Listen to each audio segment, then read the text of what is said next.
Okay. We left off 792 yesterday.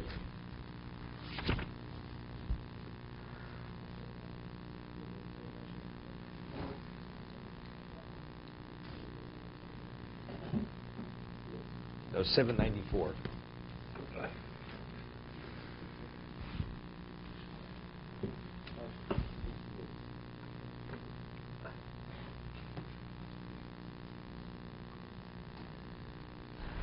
We left off third paragraph, 794.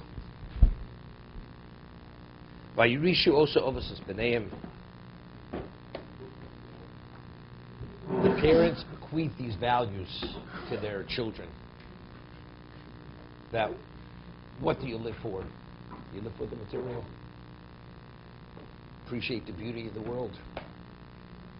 V'gidlu olav tzatzaim, and they raise their children on these principles.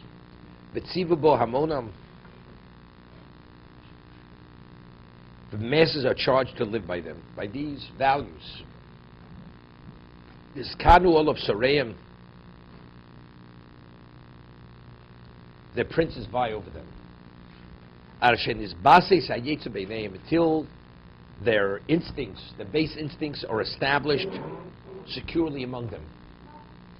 V'nisbale beisim hovel, and their homes are filled with vanity. V'shov bem adov ha'nochri ba'olam nodo.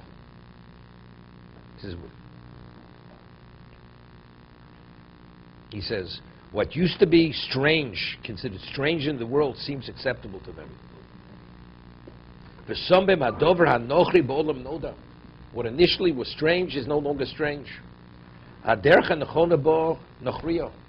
the proper path is something which is alien, strange. To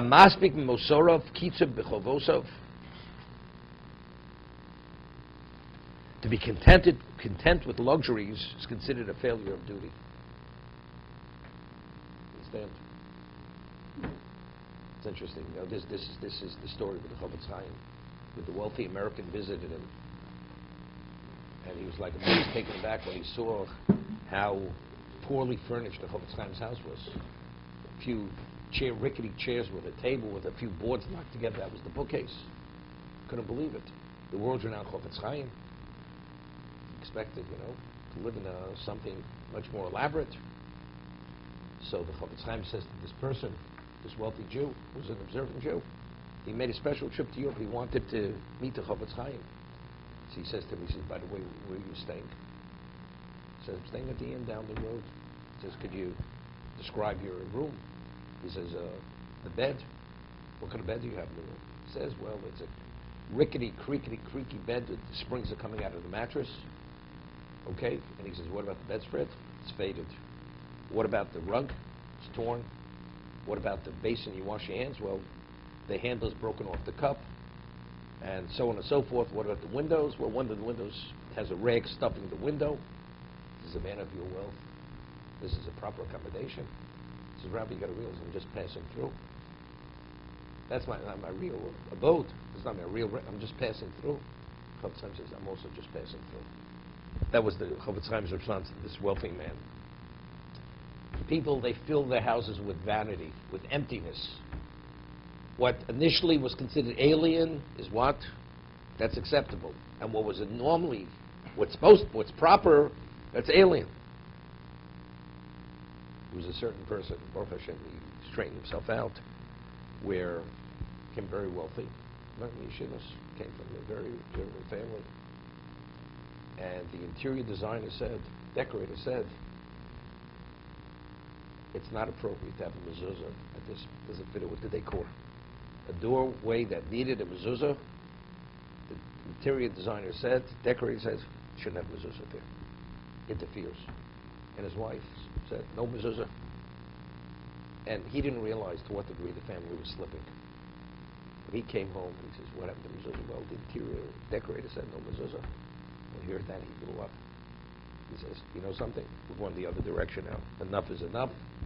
We're ready. It's a slippery slope. Unless we stop it now, it's over. And from then, they started to work their way backwards.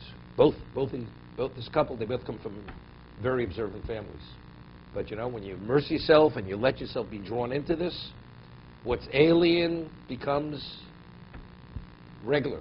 And what's supposed to be proper and regular, that becomes foreign. Doesn't belong here. Many years ago, I was once scholar residence in Deal, New Jersey. It goes back about 25 years ago. So I spoke multiple times, Shabbos, and we had a Malav Malka at one of the people's houses. And in those years, in every Syrian's house, every room, they're all in the electronics business, import, export, had a TV. Whether it was this TV, this size, even the kitchen, every counter had a television. So I spoke, and I said, you know, one thing I've noticed, every home I've been in, I don't see Svarim. There are no books, there are no Hebrew books. Siddur, yes, maybe a Chumash.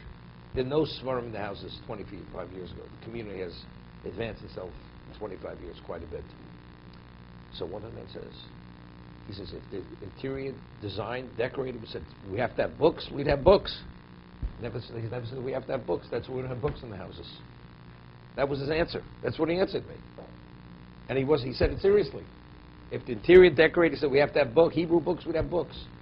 Never suggested that that's why we don't have books. You understand what we're talking about over here?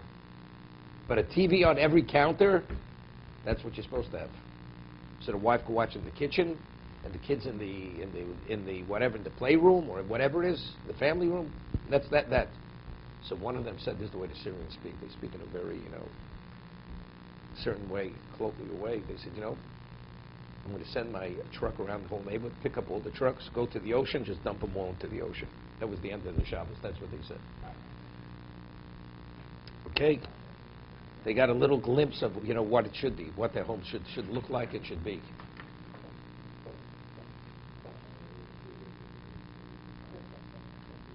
To be continued.